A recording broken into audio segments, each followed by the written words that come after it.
Durante más de 10 años, Elena había tramado un plan para vengarse de la mujer que destruyó su matrimonio.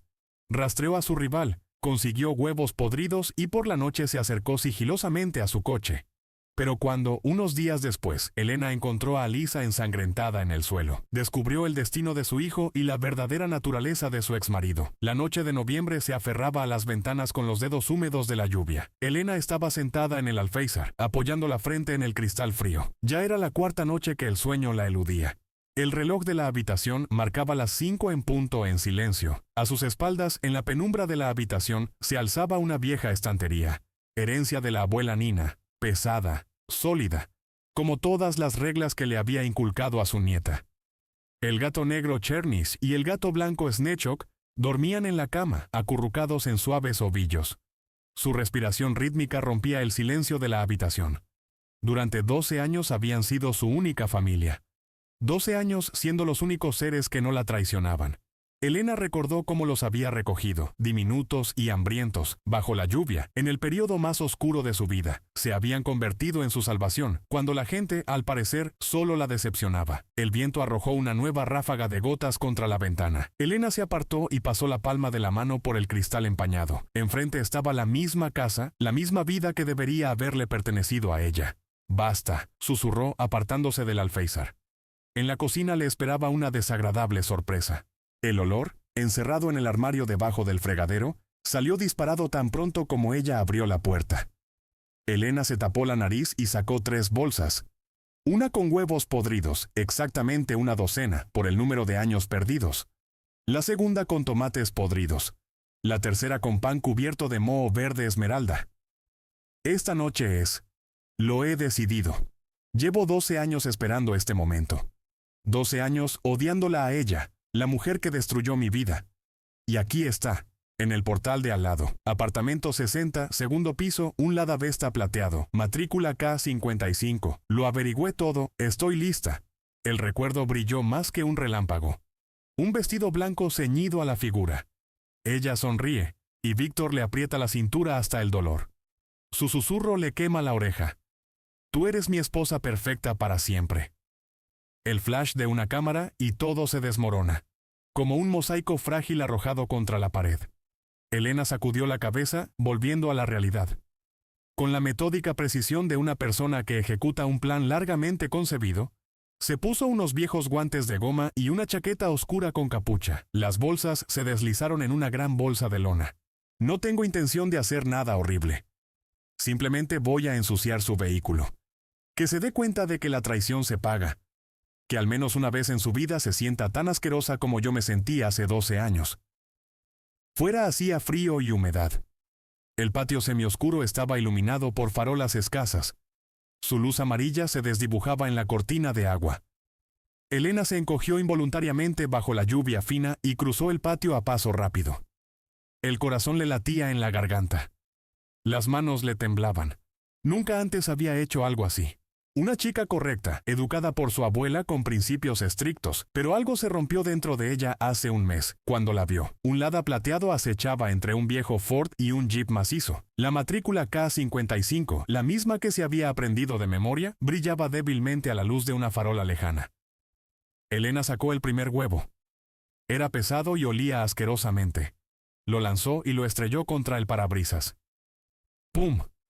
La yema se esparció en horribles manchas amarillo-verdosas. Por mis lágrimas, susurró sacando el segundo huevo. ¡Pum! El huevo se rompió en el capó. Por mis noches sin dormir. El tercero, el cuarto, el quinto. Por mi vida robada. Su voz se hacía más fuerte. Por los hijos que nunca tuve. Por la felicidad que me arrebataste. El mundo alrededor desapareció.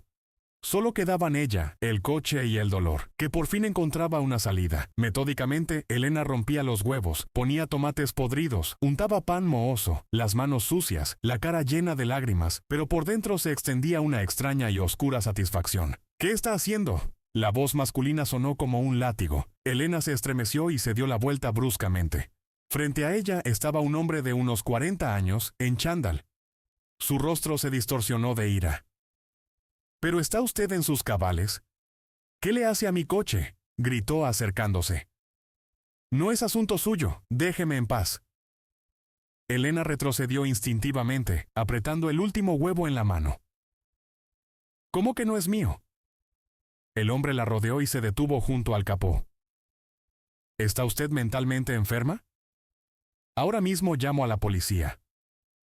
Vaya, llámela, me da igual, espetó Elena, aunque por dentro todo se le encogió de miedo. El hombre sacó el teléfono, marcó un número. ¿Aló, policía? Sí, tengo aquí. Se volvió hacia Elena. ¿Sabe lo que ha hecho? Elena guardó silencio. Su respiración se había descontrolado, el corazón le amenazaba con salirse del pecho. La adrenalina aún le corría por las venas, pero a ella se mezclaba una pegajosa sensación de horror. Dios mío, ¿qué habría que hacer? El hombre bajó el teléfono y recorrió con la mirada el coche estropeado. ¿Y usted, exactamente, quién es? ¿Por qué razón ha decidido estropear mi coche? Yo pensé que no era su coche. La voz de Elena se rompió en un graznido. ¿Cómo que no es mía? El hombre enrojeció de indignación. Sacó las llaves del bolsillo y apretó un botón. El hada plateado respondió con un parpadeo de los faros y un clic característico al abrirse las puertas. Elena se quedó inmóvil. Volvió a mirar el número K55, el correcto. Pero no puede ser. ¿O Alisa había cambiado de coche? ¿O yo? Soy Sergei Volkov. Vivo en el apartamento 47 del primer portal. En la voz del hombre sonaba el acero. Soy el director del orfanato Luchik. Tengo que ir a trabajar en 1 hora. ¿Se imagina cómo llegaré allí? Elena sintió cómo las piernas se le doblaban. Este no era el coche de Alisa. Se había equivocado. Dios mío, ¿qué había hecho? Yo... Lo siento, no lo sabía. Las palabras se le atascaron en la garganta como esquirlas. Sergei se subió al coche, arrancó el motor, entreabrió la ventana. Espere a la policía, o a la factura del lavadero, o ambas cosas. Espetó y arrancó, dejando en el asfalto manchas amarillas de los huevos rotos. Elena se quedó bajo la lluvia que arreciaba. Las bolsas con los restos de las armas de su venganza yacían a sus pies, los guantes llenos de yema, la chaqueta apestando a podredumbre. Se agachó lentamente y se cubrió el rostro con las manos. Soy una idiota, me he vuelto completamente loca. Tania tiene razón. Necesito un psicólogo o un psiquiatra. El agua se le escurría por el cuello, pero Elena no se movió del sitio. Solo cuando el temblor se volvió insoportable, recogió las bolsas y se arrastró a casa. El agua caliente arrastraba el olor a podredumbre, las lágrimas, la vergüenza, pero no podía arrastrar la sensación de vacío. Elena estuvo bajo la ducha hasta que su piel se puso roja por la temperatura. Salió del baño, se envolvió en una vieja bata de felpa y buscó el teléfono a tientas. Tania, creo que me he vuelto completamente loca, dijo tan pronto como su amiga descolgó. Lena, ¿qué pasó? La voz de Tatiana sonaba alarmada. Yo intenté vengarme de Alisa, pero confundí el coche. Ensucié el coche de un vecino. Él amenazó con llamar a la policía. Tania, no sé qué me está pasando. Se hizo el silencio en el auricular. Luego Tatiana suspiró pesadamente. Ya voy. Espera y no hagas nada más, ¿me oyes? Está bien, respondió Elena en voz baja y colgó el teléfono. Se sentó en la cocina, tragando valeriana mecánicamente. Los gatos merodeaban, frotándose en sus piernas, sintiendo que su dueña estaba mal. Elena miró por la ventana. La lluvia se intensificaba. El cielo se volvía más gris, más desesperanzador. 12 años viví para una sola cosa: vengarme. Y ahora ni siquiera puedo vengarme como es debido. Soy una fracasada. En todo. Un timbre en la puerta la sacó de su estupor. Tatiana. Era hora de responder por sus actos. Al menos ante la única persona que aún no se había apartado de ella. Tatiana llegó exactamente a las 7 en punto. El cansancio se había marcado con sombras bajo sus ojos. 1 hora de viaje desde la ciudad. Antes tuvo que llevar a su pequeño Antón a casa de su madre. Pero en cada movimiento se notaba la determinación de una mujer que no abandona a sus amigos en apuros. Bueno, cuéntame, dijo, acomodándose en una silla de la cocina y aceptando la taza de té de Elena. El olor a melisa llenó la pequeña cocina. Chernish, atraído por la nueva persona, se frotó en las piernas de Tatiana, pidiéndole mimos. Elena contaba lentamente, como si se sacara astillas del alma. Cómo vio a Alisa hace un mes en la tienda Magnet, sin poder creer lo que veían sus ojos. Cómo empezó a seguirla, primero por una curiosidad inconsciente, luego de forma intencionada. Cómo se preparó durante una semana para la venganza, recogiendo proyectiles, memorizando la matrícula del coche, el horario. Lena, ¿te escuchas? Tatiana puso la taza en la mesa con tanta fuerza que el té se derramó. Han pasado 12 años. 12. Víctor murió hace 9 años. Vives con fantasmas. No entiendes, Tania. La voz de Elena tembló. Se volvió cálida, casi furiosa. Yo hice todo bien. Era una esposa ideal. Cocinaba, limpiaba, callaba. Incluso tenía miedo de enfadarme. ¿Y él? Él la eligió a ella. A una donadie de provincias que ni siquiera podía mirarme a los ojos. Tatiana miró a su amiga con dolor y compasión. ¿Cuánto tiempo se conocían? Unos 15 años. Desde la universidad. Tatiana había visto cómo Elena, de una estudiante brillante y atrevida, se convertía en una esposa asustada y reprimida. Y luego en una mujer con un dolor congelado, como en ámbar. Recordaba a aquella Elena que podía discutir hasta el amanecer sobre Tsvetaeva y Akhmatova, la que cocinaba el borscht no según la receta, sino como el alma le pedía, la que cantaba a todo pulmón las canciones de Zenfira con las ventanas abiertas de par en par. ¿Dónde estaba ahora aquella chica? Lena, ¿y si no se trata de ti ni de ella? Preguntó en voz baja. ¿Y si se trata de él? Elena negó con la cabeza. El pelo le cayó sobre la cara como un velo opaco. No, si yo hubiera sido mejor, él no se habría ido. La abuela decía, un hombre solo se va cuando la mujer no está a la altura. Así que yo no estuve a la altura. Dios mío, Elena. Tatiana a duras penas contenía las lágrimas. Tu abuela, perdóname, era una mujer tóxica.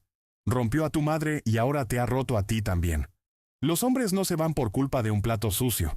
Se van porque son unos canallas, o porque no aman, o porque ellos mismos son infelices. Pero no es tu culpa. Elena guardó silencio, mirando su taza. Quería creer las palabras de su amiga, pero la voz de su abuela en su cabeza sonaba más fuerte, más clara, más segura. Una voz que, desde la infancia, le había inculcado reglas. Sé más callada, sé más modesta, complace. 6:30 de la mañana. La cocina estaba inundada por la luz dorada del sol temprano. Elena estaba junto a la estufa en un apartamento impecablemente limpio. Se había levantado a las 5:40 para hacer todo a tiempo. Tortilla de salmón.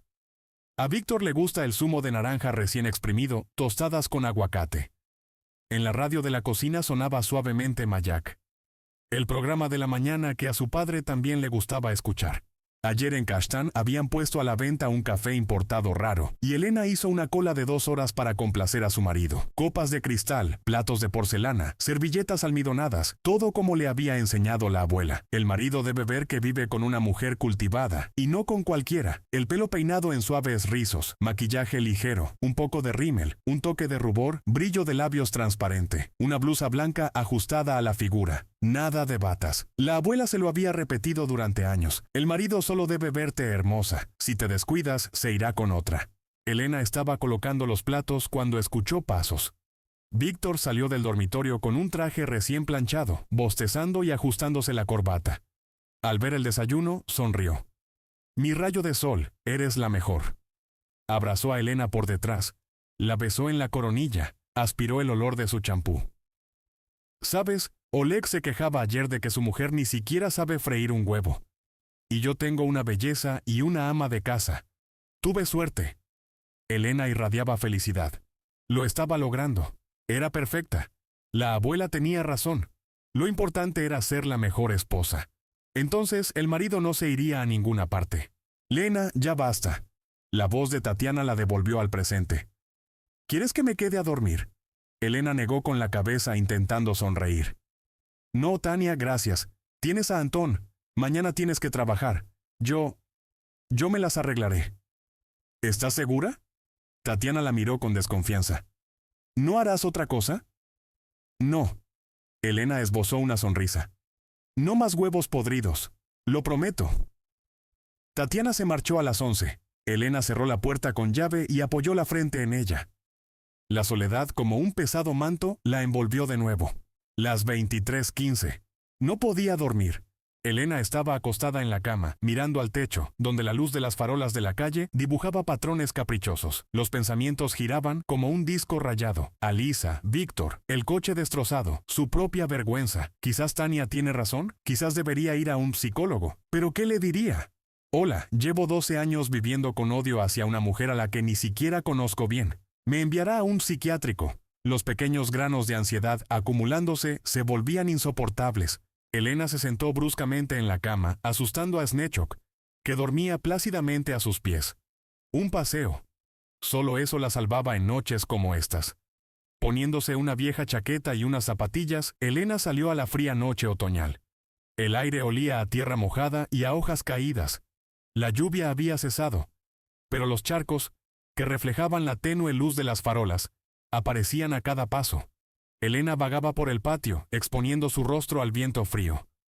Sus pies la llevaron solos al portal número 2, aquel donde vivía Alisa. Elena se detuvo. Había algo en su bolsillo. Sacó mecánicamente un marcador negro, lo tomó automáticamente, sin siquiera pensarlo. Un momento, le había prometido a Tatiana. Nada de venganza. Pero solo escribir algo en la puerta, eso no es venganza. Es una declaración, ¿verdad? Elena introdujo el código universal 1, 2, 3, 4 en el portero automático, un viejo truco que funcionaba en la mitad de los portales. La puerta chirrió y se abrió. El portal la recibió con la luz mortecina de las lámparas de bajo consumo y el eco hueco de sus pasos. En el segundo piso, Elena se detuvo frente a la puerta con el número 60. El corazón le latía en la garganta. Sacó el marcador, quitó la tapa. Rompe matrimonios. O serpiente. O simplemente, muérete.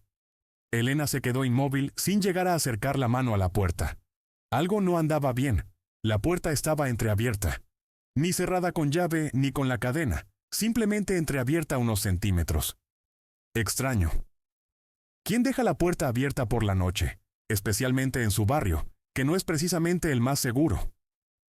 Elena guardó el marcador en el bolsillo, dispuesta a irse, y entonces, de dentro del apartamento llegó un sonido, un gemido bajo y doloroso. ¿Irse o comprobarlo? Es Alisa, la mujer que odio, a quien deseaba todos los males, y ahora, parece, le ha sucedido una desgracia. Podría darse la vuelta e irse. ¡Podría! El gemido se repitió, prolongado, débil, lleno de dolor. La mano de Elena se extendió sola hacia la puerta. En el apartamento olía a humedad y a algo rancio, como si no se hubiera ventilado en mucho tiempo. Elena encendió la linterna del teléfono, iluminó el estrecho pasillo con paredes desconchadas y un viejo zapatero. Una luz tenue extrajo de la oscuridad una figura en el suelo de la habitación.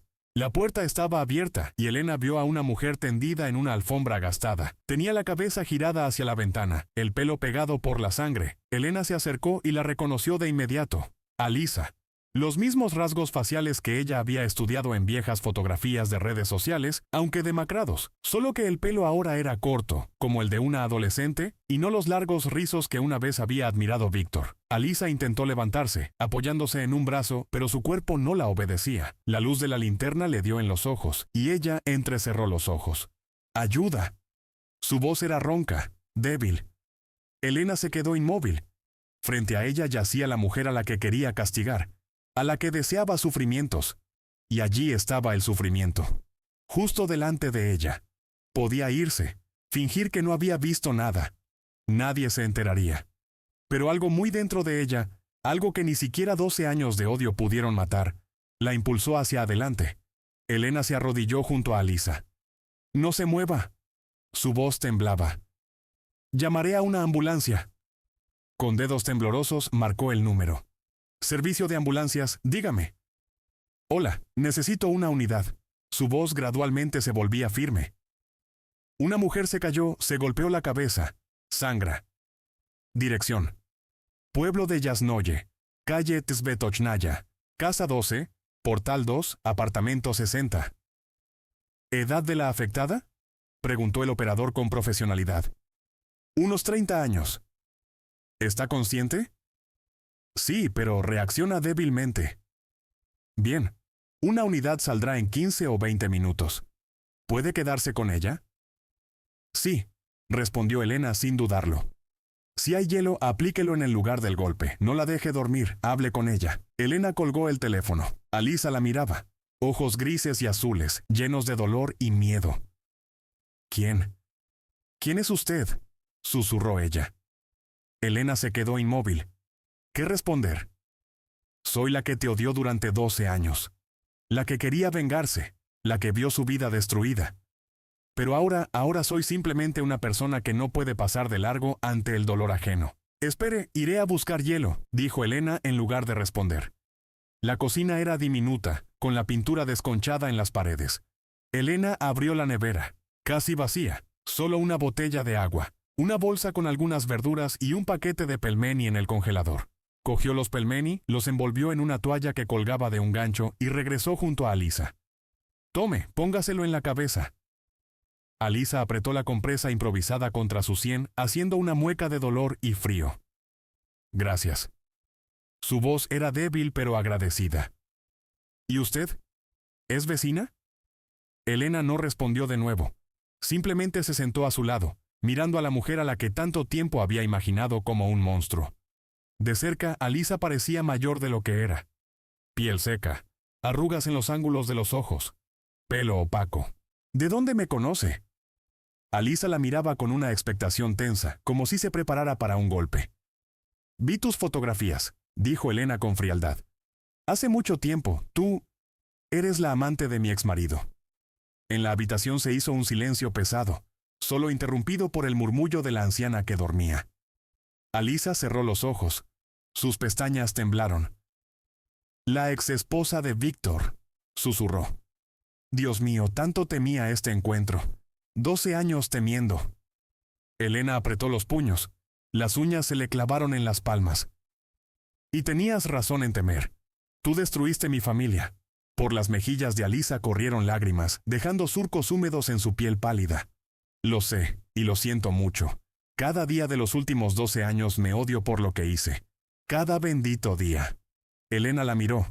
Una mujer delgada hasta la extenuación con un pijama de hospital, que le quedaba grande como un perchero, y con un vendaje en la cabeza. Esta no era la femme fatale que había dibujado en su imaginación durante todos esos años. Esta era una víctima, igual que ella. ¿Tuviste un hijo con él? La voz de Elena se quebró. Alisa se estremeció, abrió los ojos. En ellos brilló el miedo. ¿Vio la fotografía? Sí. Un niño de unos 12 años. ¿Dónde está? Alisa se cubrió el rostro con las manos. Sus hombros se sacudieron por los sollozos. En el orfanato. Yo lo di en adopción. Víctor me obligó. Dijo que de lo contrario me destruiría. Yo tenía 19 años, estaba sola, me asusté. Sollozó. Dios, ¿cómo me odio? Elena guardó silencio. La información no encajaba en su cabeza. Un niño. Víctor, Alisa, un orfanato. ¿Quieres decir que te obligó a renunciar a tu hijo? Alisa asintió secándose las lágrimas con una mano temblorosa. Sí, y luego me dejó un mes después del parto. Dijo que había conocido a otra. Espera, Elena se inclinó más cerca. ¿Cuándo te dejó? En diciembre de 2014. Elena hizo cálculos rápidamente. 2014. Ella y Víctor se habían divorciado en agosto de 2013. Así que él tuvo una relación con Alisa durante más de un año después del divorcio y la dejó como la había dejado a Elena. Entonces tú tampoco fuiste la última, dijo con amargura. Él te utilizó como a mí, como probablemente a alguna otra. Ambas fuimos sus juguetes. Alisa se secó las lágrimas con el dorso de la mano. Pero yo soy culpable ante usted. Me metí en su familia. Yo... Espera. Elena la interrumpió. Cuéntame todo desde el principio. Tengo derecho a saber la verdad. Y Alisa comenzó su relato. Una pequeña ciudad en el sur de Rusia, calles polvorientas, una vieja casa con un tejado que gotea. Alisa, de 19 años, de pie junto a la tumba reciente de su madre. Su padre ya está borracho, apenas esperando el final del funeral. No puede quedarse. Con su salario de cajera en un supermercado local, no podrá mantener a su padre alcohólico y sus deudas. Moscú la recibe con frío e indiferencia. Una escuela culinaria, un albergue en las afueras, compañeras de habitación, también provincianas pobres. El dinero apenas alcanza para la comida e incluso así, con hambre. Tiempos difíciles, escasez. Colas para todo. Y Alisa se sentía constantemente hambrienta, congelada, inútil. En un mundo donde cada uno luchaba por sobrevivir, los débiles se convertían en víctimas. Stroitek es una gran empresa, pero a los operadores del centro de llamadas les pagan una miseria. Sin embargo, el horario es conveniente, se puede combinar con los estudios. Alisa está sentada en la sala de espera, jugueteando nerviosamente con el dobladillo de su única falda decente. Sabe que no la contratarán. Parece demasiado insegura. Su voz tiembla. En su regazo, un gastado libro de Akhmatova. A Alisa siempre le gustaron los poemas. En los momentos más difíciles encontraba consuelo en ellos. Aprendía a vivir de forma sencilla, sabia. Se repetía cuando la situación se volvía insoportable. La encargada de personal ya negaba con la cabeza cuando él entró en la oficina. Víctor, alto, con un traje caro, con una sonrisa segura. El subdirector miró a Alisa, que lloraba. Su modesta ropa. Escuchó su acento provinciano. «Contrata a la chica, Larisa», le dijo a la encargada de personal. «Me gustan las chicas así de discretas». La mirada de él hizo que Alisa se mareara. Estaba agradecida hasta las lágrimas. Él la había salvado. Primavera de 2013. Después del trabajo, lluvia. El transporte no circula. Víctor lleva a Alisa al albergue en su coche caro. Le pregunta con solicitud si tiene hambre. Le propone cenar en un restaurante. Ella acepta. Por primera vez en su vida en un restaurante decente. El cortejo comienza delicadamente. Regalos que son imposibles de rechazar. He notado que tu chaqueta se ha roto. Te he comprado una nueva. Estos zapatos le irán bien a tu vestido. Toma dinero, cómprate comida decente, no estos macarrones. Ella lo idolatra. 19 años de soledad. Él es el primero que le muestra una bondad sincera. Estoy casado, le dice un día, mirándola directamente a los ojos. Pero mi esposa está mentalmente enferma. Hace ataques de histeria, amenaza con suicidarse. Si me voy, no puedo dejarla de golpe, pero tú y yo estaremos juntos. Solo hay que aguantar un poco. Alisa cree cada palabra. Espera a que él se libere de las cadenas de un matrimonio infeliz. Él le alquila un apartamento, le da dinero, le dice que la ama. Ella es feliz. Primavera de 2014. Retraso. Náuseas matutinas. Una prueba con 2 rayas. Alisa tiene miedo de contárselo, no sea que se enfade. Cuando finalmente lo dice, ya es el 5.º mes, es imposible ocultarlo. Víctor explota. «Lo has hecho a propósito», grita. «¿Quieres atarme a ti?» Deshazte de él. «Ya son 5 meses», susurra ella. «Es tarde». Víctor la mira con una mirada helada. «Entonces lo parirás y lo darás en adopción. Con un nombre falso, sin reclamos hacia mí». Horrorizada pero acepta. Tiene miedo de perderlo. Sin él, de nuevo a la nada, a la miseria, a la soledad. Octubre de 2014. Sala de maternidad del hospital de distrito. Alisa da a luz sola. Víctor no aparece. La enfermera le muestra al pequeño. Fuerte, sano, con un mechón de pelo rubio. Durante 5 minutos, Alisa lo tiene en brazos, lo llama Denis. Luego firma el rechazo. Los papeles ya están listos. Víctor lo había organizado todo de antemano. Ella llora, pero firma. Los siguientes 10 años, supervivencia, regreso a su ciudad natal, trabajando como camarera, limpiadora, dependienta, niñera, todo para ahorrar dinero. Durante 3 años ahorra cada céntimo, contrata a un detective privado, encuentra a su hijo, el orfanato Luchik en el pueblo de Yasnoye. Nunca fue adoptado. Septiembre de 2025. Alisa vende su habitación en un apartamento compartido. Se muda a Yasnoye. Alquila el apartamento más barato, un diminuto estudio con moho en las paredes. Consigue trabajo como niñera en el mismo orfanato para estar cerca de su hijo, verlo todos los días, ahorrar para un abogado y así recuperar sus derechos parentales. Alisa guardó silencio. Estaba acostada con los ojos cerrados. Las lágrimas le corrían por las sienes, empapando la almohada. «Así es la historia», susurró. «Fui una estúpida, una tonta ingenua. Él me usó, y cuando me convertí en un problema, me tiró como basura». Elena guardó silencio. Su cabeza daba vueltas. Recordaba las palabras de Víctor, que él le decía sobre sus quejas, sobre que ella era demasiado exigente, sobre su inestabilidad.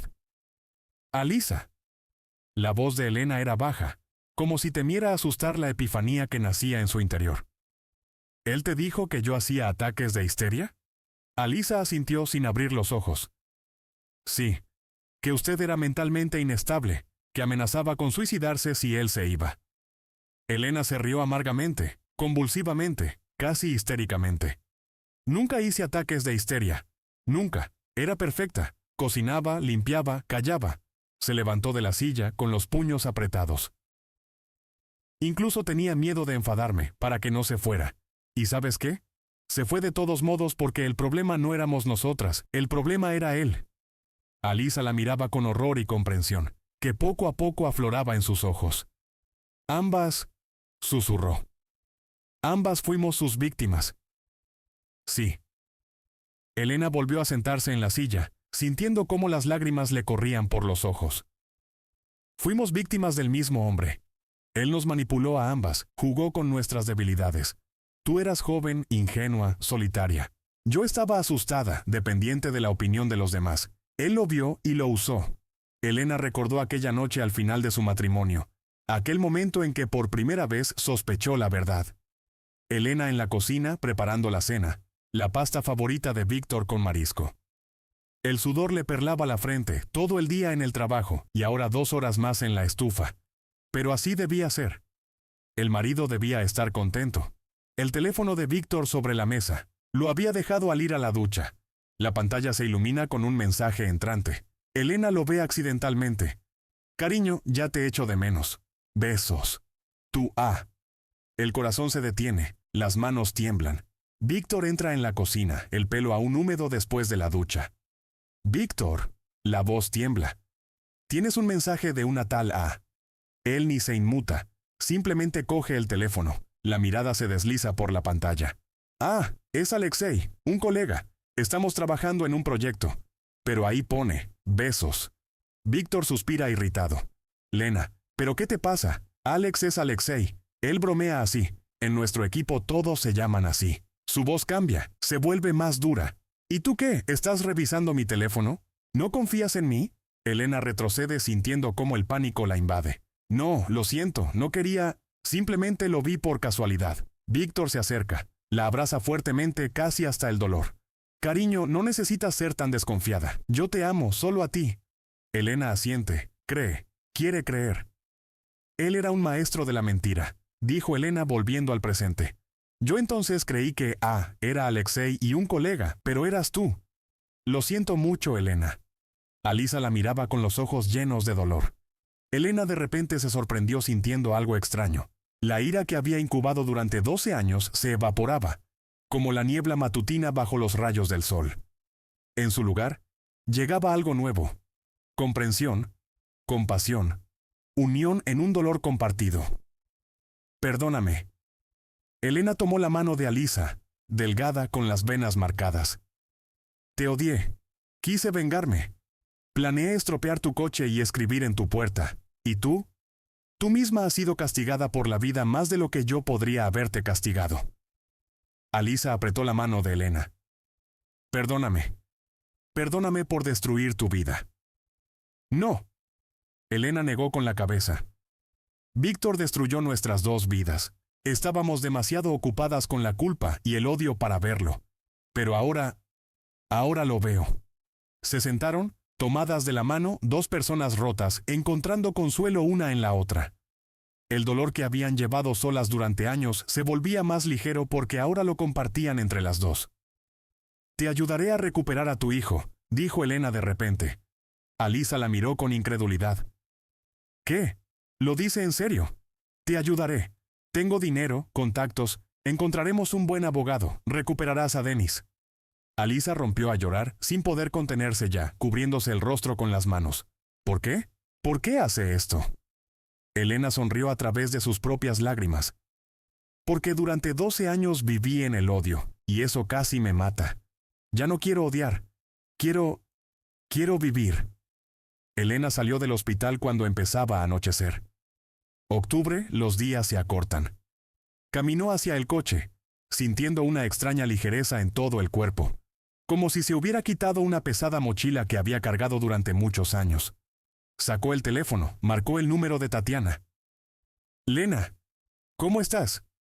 La voz de su amiga sonaba preocupada. Tania, hablé con ella, con Alisa, dijo Elena con calma. y en la voz de Tatiana se notó una cautela. Y entendí, no odiaba a la persona equivocada. Mejor dicho, no solo a ella. Víctor era el verdadero villano, y Alisa y yo, ambas, somos sus víctimas. Tatiana guardó silencio durante mucho tiempo. Luego preguntó en voz baja: «Lena, ¿la perdonaste?» Elena miró al cielo. A través de las nubes asomaban las primeras estrellas. «Sí. Y a mí misma también. Por fin». La mañana de octubre se filtraba tímidamente por las cortinas mal corridas. Elena estaba en la puerta de la cocina, apretando una taza de té caliente contra su pecho, y miraba a Alisa, que dormía. Hacía 3 días la había sacado del hospital. No podía dejarla en el apartamento frío, donde ni siquiera la calefacción había sido encendida todavía. Ahora Alisa dormía en el sofá, cubierta con una vieja manta, y a su lado, como fieles guardianes, se habían acurrucado Chernish y Snechok. La comisura de los labios de Elena se contrajo en una sonrisa. Traidores. Solo la conocen de un día y ya se han pegado a ella. Un sentimiento extraño se instaló en el alma de Elena. Una mezcla de sosiego, una ligera tristeza y algo nuevo, parecido a la esperanza. Por primera vez en muchos años, no se despertaba con una sensación de pesadez en el corazón. Como si un bloque de hielo comenzara a derretirse poco a poco. En la estufa, los huevos fritos chisporroteaban suavemente. Elena puso la taza en la mesa y regresó al desayuno. Tostó pan, preparó café, auténtico, en cafetera turca, no el soluble con el que solía conformarse. Hoy le apetecía algo especial. «Buenos días». Elena se dio la vuelta. Ni o sí ni a. En la puerta de la cocina estaba Alisa, delgada, pálida, con un pijama prestado que le quedaba grande como un perchero. Todavía tenía la cabeza vendada, pero sus ojos ya no estaban tan apagados. «Gracias por acogerme. Yo no sé cómo agradecerle». «Siéntate, come». Elena le puso delante un plato con huevos fritos y tostadas. «Estás demasiado delgada. ¿En el trabajo del orfanato no te dan de comer?» Alisa se sentó con cautela a la mesa, como si temiera romper el frágil equilibrio de esa mañana. «Me dan de comer, pero estaba ahorrando para un abogado. Trataba de economizar en todo».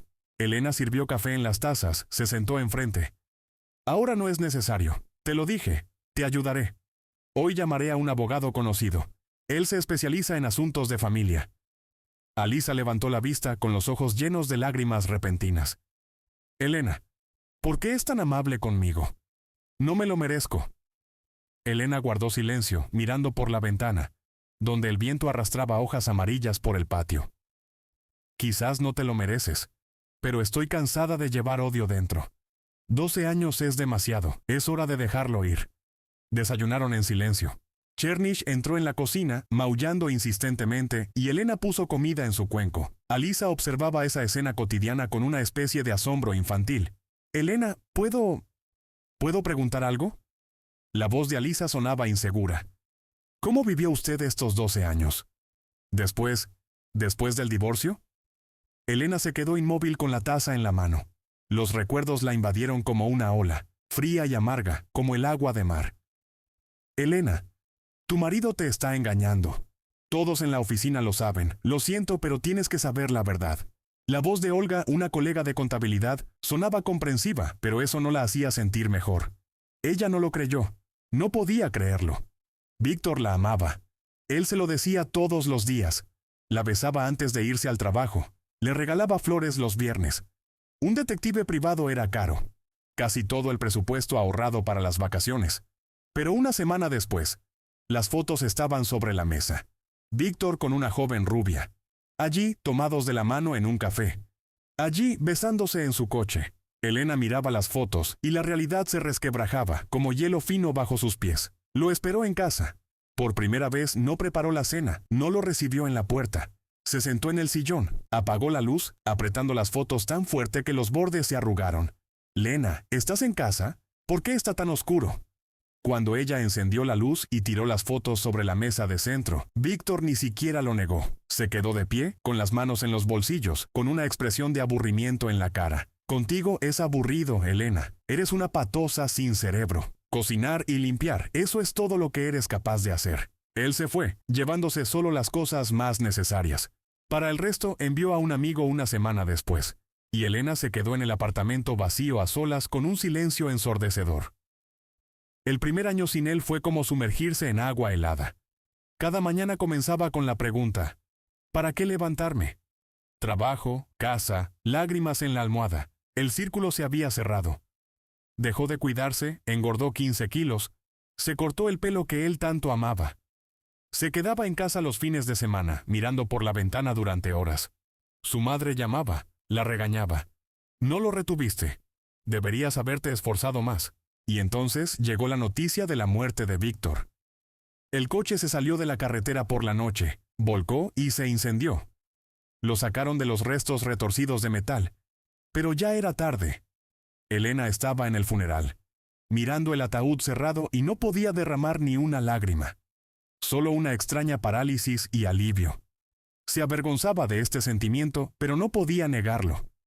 Y medio año después murió la abuela Nina. Su madre la miró con desaprobación en el velatorio. Ella se preocupó tanto por ti. Este divorcio la abatió. Y de nuevo la culpa, pesada, agotadora, se instaló en el corazón de Elena. De todo era ella la culpable. De no haber retenido a su marido. De que la abuela muriera de pena. De haber nacido en absoluto. Los años pasaron lentamente. Elena encontró trabajo como contable a distancia. Salir de casa se volvía cada vez más aterrador. Adoptó gatos, al menos algo de calor en el apartamento vacío. Aprendió a vivir día a día, sin mirar al futuro. Pero el odio hacia Alisa no la abandonaba. Era un ancla a la que aferrarse en el mar de su propio vacío. Era más fácil odiarla que admitir. El principal culpable era Víctor y ella misma, solo una víctima de sus manipulaciones.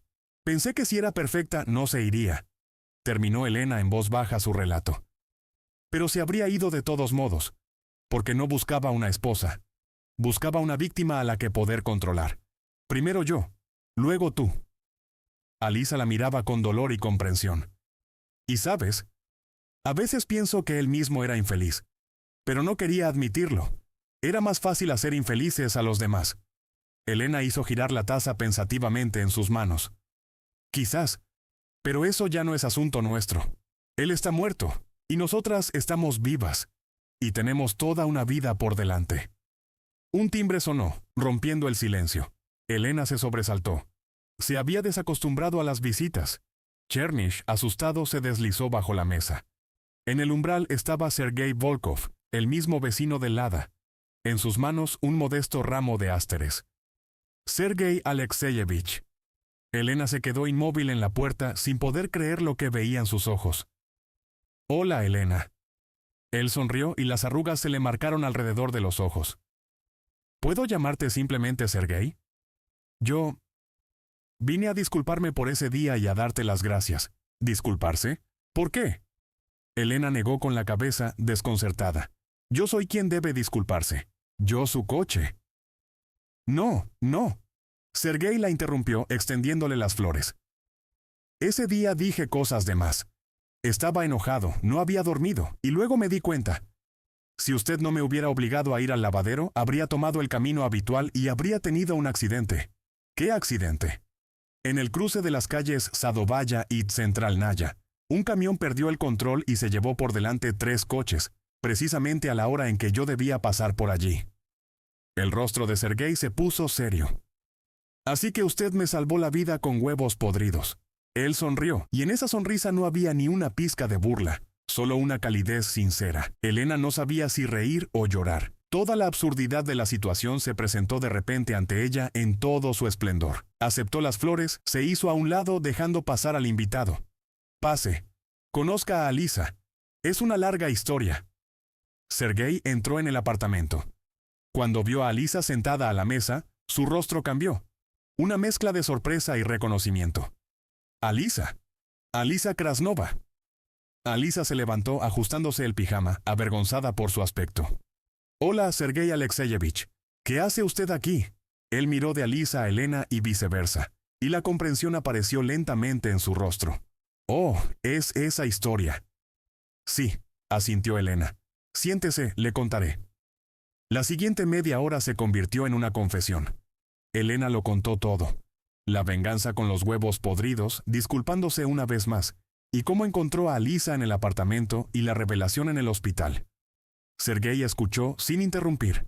Solo en sus ojos a veces brillaba algo, ya fuera compasión o admiración. «Increíble», dijo cuando Elena terminó. «Ambas son mujeres fuertes. Sobrevivir a algo así y no romperse. Me rompí muchas veces», dijo Alisa en voz baja, mirando su taza. «Pero se recuperó». Sergei la miró con sincero respeto. Esa es la fuerza. En su mirada no había lástima, solo una profunda comprensión. Elena de repente comprendió. No todos los hombres eran como Víctor. Había otros, capaces de ver en una mujer no una presa, sino a un ser humano igual. «Alisa, sé de su situación con su hijo». La voz de Sergei se volvió más suave. «En el orfanato todos lo saben. Usted viene todos los días, lo mira pero no se acerca. Denis también la ha notado», preguntó. «¿Quién es usted?» «¿Qué le dijo?» La voz de Alisa tembló. «Que usted era voluntaria». Sergei apoyó las manos en la mesa como queriendo, pero sin atreverse a tocar sus dedos. «Pero es un niño inteligente. Creo que lo siente». «Sergei, ¿puede usted ayudar?», preguntó Elena de repente. «¿Organizar encuentros oficiales entre Alisa y Denis como voluntaria?» «Puedo», asintió Sergei. «Es más, ayudaré con el abogado. Tengo un conocido, un excelente especialista en restauración de derechos parentales. Él trabaja de forma gratuita en casos difíciles, si ve que el progenitor realmente quiere recuperar al niño. ¿De verdad?». Alisa levantó la vista con los ojos llenos de esperanza y desconfianza al mismo tiempo. «De verdad. Le llamaré hoy mismo». Sergei sonrió y su rostro severo se transformó, volviéndose casi juvenil. Elena miró a Alisa y vio en sus ojos lo que no había habido durante todo este tiempo: luz. Débil, temblorosa, como la llama de una vela al viento, pero real. Caía la noche. Sergei se fue prometiendo organizar una reunión con el abogado. 2 días después, Elena y Alisa estaban sentadas en el balcón, cubiertas con la misma manta. El aire frío de octubre les mordía el rostro, pero no querían entrar. «Elena, ¿y usted? ¿Alguna vez quiso tener hijos?», preguntó Alisa de repente. Elena guardó silencio durante mucho tiempo, mirando el cielo gris, donde aparecían las primeras estrellas.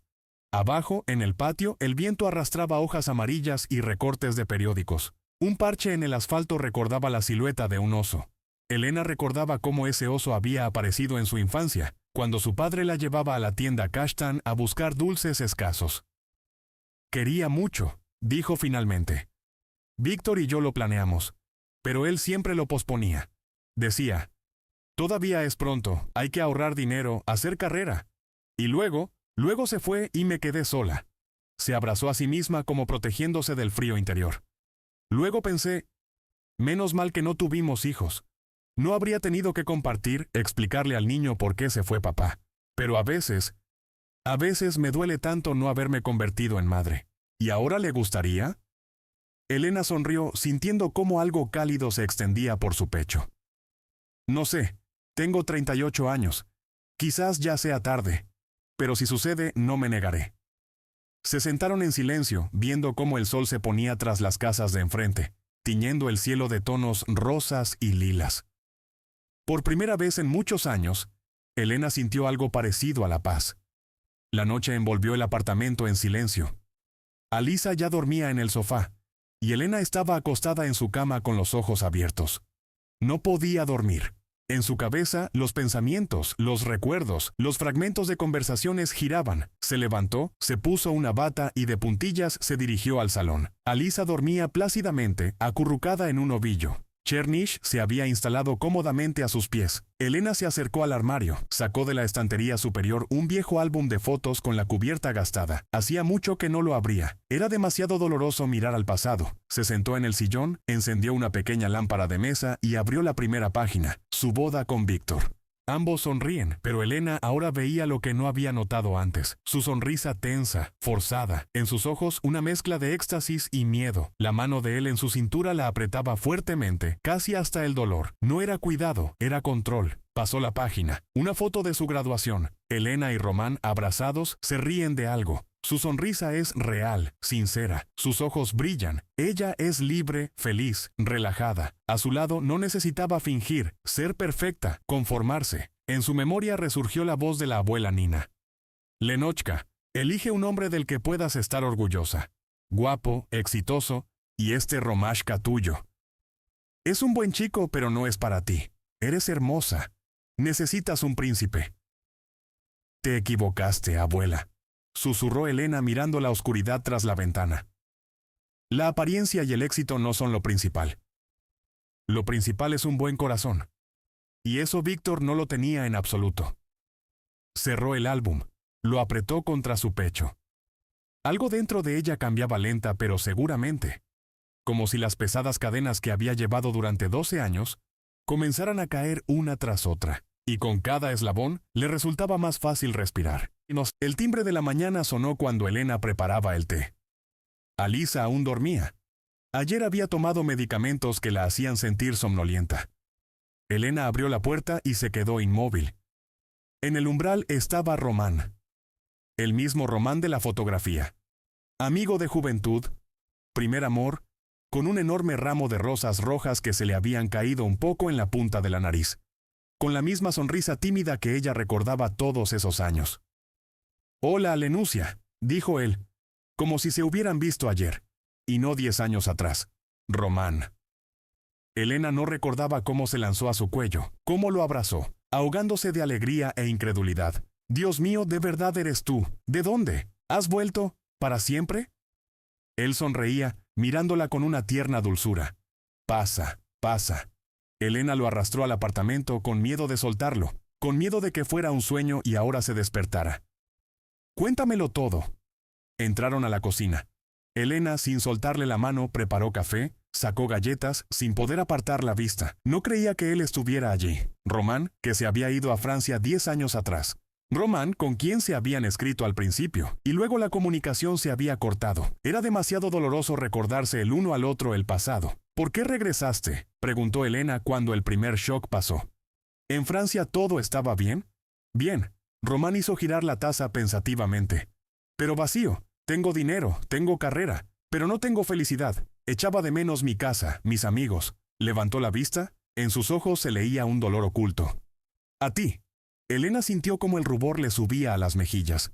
Algo en su mirada, profundo, tierno, no dicho en voz alta, hizo que su corazón latiera más rápido.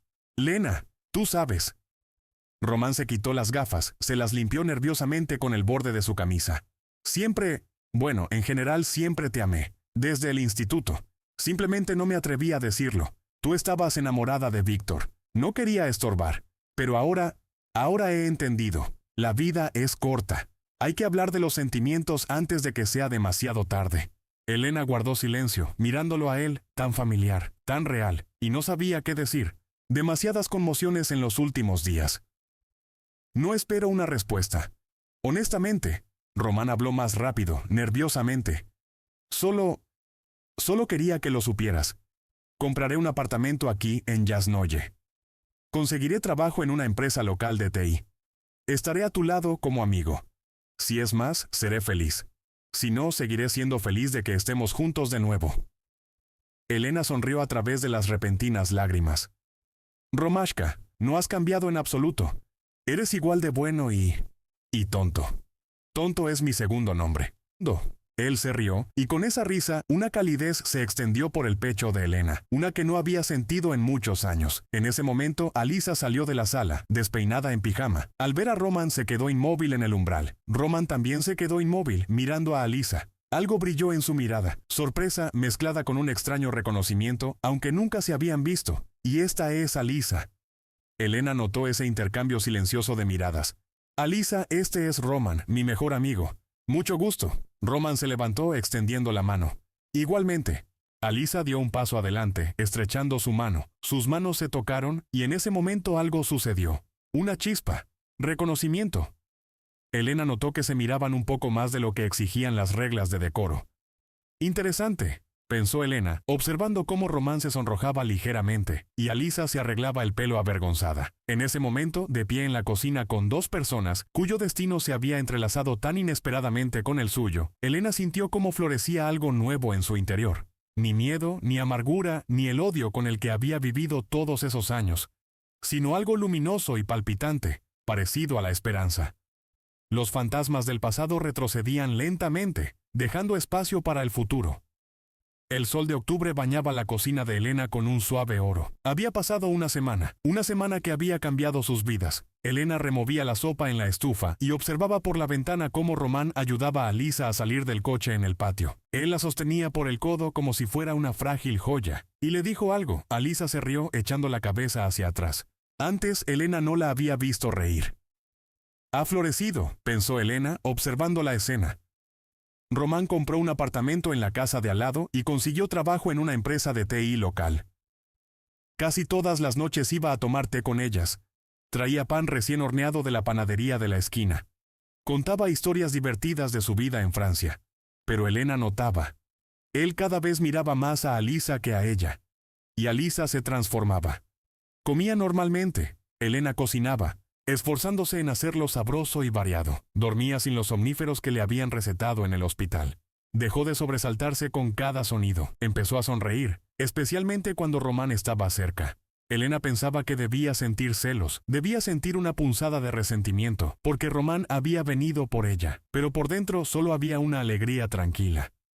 Como si en su casa oscura, donde durante 12 años solo había brillado una tenue luz nocturna, de repente se hubieran abierto las ventanas y hubieran dejado entrar la luz del sol. La puerta de entrada se cerró de golpe. Se oyeron voces y risas. «Lena, hemos vuelto». Román apareció en el umbral de la cocina. «Tenemos excelentes noticias». Alisa estaba detrás de él, sonrojada, con los ojos brillantes. En sus manos, una carpeta con documentos. «El abogado dijo que las posibilidades son muy altas», espetó ella, incapaz de contener la alegría. «Pavel Petrovich ha tomado mi caso. Gratis». Elena apagó la estufa, se secó las manos y abrazó a Alisa, que ya no parecía tan frágil. Su cuerpo se había fortalecido. Había aparecido una seguridad en sus movimientos. «Estoy tan contenta», susurró Elena. «Tan contenta por ti». Román y Alisa iban en coche por la ciudad. El abogado les había concertado una cita para discutir los detalles del caso. El sol se escondía tras las nubes, pero había luz. Esa iluminación especial de otoño, cuando el mundo parece pintado con acuarelas. «Román, ¿y por qué regresó de Francia?», preguntó Alisa mirando por la ventana. «¿De verdad solo por nostalgia?». Román guardó silencio, ordenando sus pensamientos. «Sabes, Alisa, he comprendido una cosa sencilla», dijo finalmente. En Francia tenía un excelente sueldo, un buen apartamento, una carrera. Pero cada noche regresaba a casa, y allí estaba vacío, físicamente. Y por un instante soltó el volante. Se tocó el pecho. «Y aquí. He comprendido. El dinero no es la felicidad. La felicidad es cuando le haces falta a alguien, cuando tienes por quién vivir». Alisa miraba su perfil. Manos fuertes en el volante, movimientos seguros, pero en sus ojos una tristeza oculta. «Entiendo», dijo en voz baja. «Los últimos 12 años viví para una sola cosa: encontrar a mi hijo. Sin eso no habría sobrevivido». Román le lanzó una mirada rápida. «Eres muy fuerte, Alisa. Has pasado por un infierno pero no te has roto. Has regresado por tu hijo. Eso es heroísmo». Ella sintió como el rubor le subía a las mejillas. «¿Qué heroísmo? Es instinto maternal». «No», dijo Román con firmeza, apretando el volante tan fuerte que los nudillos se le pusieron blancos. «Muchas madres renuncian a sus hijos y se olvidan de ellos. Tú regresaste. Luchaste durante 12 años. Eres una heroína». Algo se quebró dentro de Alisa. Las lágrimas le brotaron de los ojos de forma inesperada e incontrolable. Por primera vez en muchos años, alguien la veía no como una víctima, no como la que había destruido una familia, sino como una heroína. Román detuvo el coche en el arcén. Sacó un paquete de pañuelos de la guantera y se lo tendió. «Lo siento. No quería alterarte». «No, no me ha alterado». Alisa intentó controlar las lágrimas. Simplemente nadie me había dicho nunca esas palabras. Gracias. Se quedaron en silencio. Fuera de la ventana, las hojas susurraban. El viento las arrastraba por el asfalto. Román tomó suavemente su mano, pequeña, con venas marcadas, con uñas mordidas por la ansiedad. Todo saldrá bien, Alisa. Recuperarás a Dennis. Lo creo. Al regresar a casa, Román permaneció mucho tiempo junto a la ventana, mirando las luces de la casa de al lado, donde vivía Elena. Pensamientos confusos no le daban paz. ¿Qué me está pasando? Vine por Elena. 12 años pensando en ella, esperando que se liberara. Y ahora está libre, y yo estoy a su lado. ¿Pero por qué pienso en Alisa? ¿Por qué, cuando la veo, mi corazón se detiene? Ella me recuerda a Elena. A la Elena que conocí hace 15 años, vulnerable, pero fuerte, asustada, pero luchadora. Alisa no es un reemplazo para Elena. Ella es un alma gemela. Lo siento. Se apartó de la ventana, se sentó en el sofá, cubriéndose la cabeza con las manos. Por primera vez en mucho tiempo no sabía qué hacer. 12 años soñando con Elena. Y ahora, que está a su lado, se ha enamorado de otra mujer. Traidor. Susurró una voz en su interior. Sonó el timbre de la puerta cuando Elena y Alisa estaban poniendo la mesa. Sergei estaba en el umbral, con un traje formal, inusual para su aspecto deportivo habitual, acompañado de un hombre mayor con una barba canosa y cuidada. «Buenas noches, señoritas», sonrió Sergei. «Les presento a Pavel Petrovich Orlov, el abogado del que les hablé». Pavel Petrovich resultó ser un hombre de unos 50 años con ojos amables y una sonrisa tranquila. Se acomodó en un sillón, sacó una carpeta con documentos de su maletín. «Alisa, he estudiado su caso», comenzó cuando todos se sentaron. «Es complicado pero factible. Se necesitará una prueba de ADN para confirmar la maternidad, certificados de trabajo, ingresos, vivienda, un informe psicológico, un certificado de antecedentes del empleador, recomendaciones de personas que la conozcan desde hace al menos un año». Alisa palideció. «¿Cuánto cuesta?» Su voz tembló. Pavel Petrovich se quitó las gafas, las limpió con un pañuelo. «Para mí es pro bono, gratuito», sonrió. «Tomo este tipo de casos una vez al año, cuando veo que la madre realmente quiere recuperar a su hijo». «Gracias». Alisa no pudo contener las lágrimas. «No sé cómo agradecerle». «Permítame, yo pagaré el test genético y todos los certificados», intervino Román inesperadamente. «Es mi ayuda». «Román, no puedo», protestó Alisa. «Puedes». La voz de Román era firme, segura. «Esto no es un regalo. Considérenlo un préstamo sin intereses. Cuando te recuperes, me lo devolverás, ¿de acuerdo?»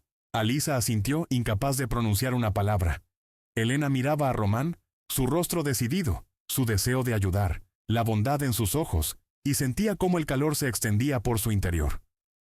«Siempre fuiste así, Romashka», dijo con ternura. «Bueno y desinteresado». Román captó su mirada, agradecida pero ya no enamorada, y comprendió. Ella también lo veía todo y no le guardaba rencor. El orfanato Luchik estaba situado en un viejo edificio de 2 plantas a las afueras de Yasnoye. Antiguamente fue un sanatorio, pero después de la perestroika lo cerraron y el edificio fue cedido para fines sociales. Sergei había hecho todo lo posible para que el orfanato no pareciera un centro estatal. Las paredes estaban decoradas con dibujos infantiles, en los pasillos había plantas, en el patio se había equipado un moderno parque con columpios y toboganes, pero aún así en el aire flotaba esa melancolía especial que Alisa recordaba de su propia infancia, pasada en un internado después de las borracheras de su padre. El olor a patatas cocidas, lejía y lágrimas infantiles. Jabón barato, ropa de cama estatal, uniformes que siempre le quedaban grandes o pequeños. El cuidado del Estado, nutritivo, cálido, pero tan impersonal. Alisa estaba tan nerviosa que le temblaban las manos. Sergei había organizado una tarde creativa. Iba a impartir un taller de dibujo, aunque ella misma no dibujaba mejor que una niña de primaria, pero era la única forma legal de encontrarse con Dennis. «Todo saldrá bien»,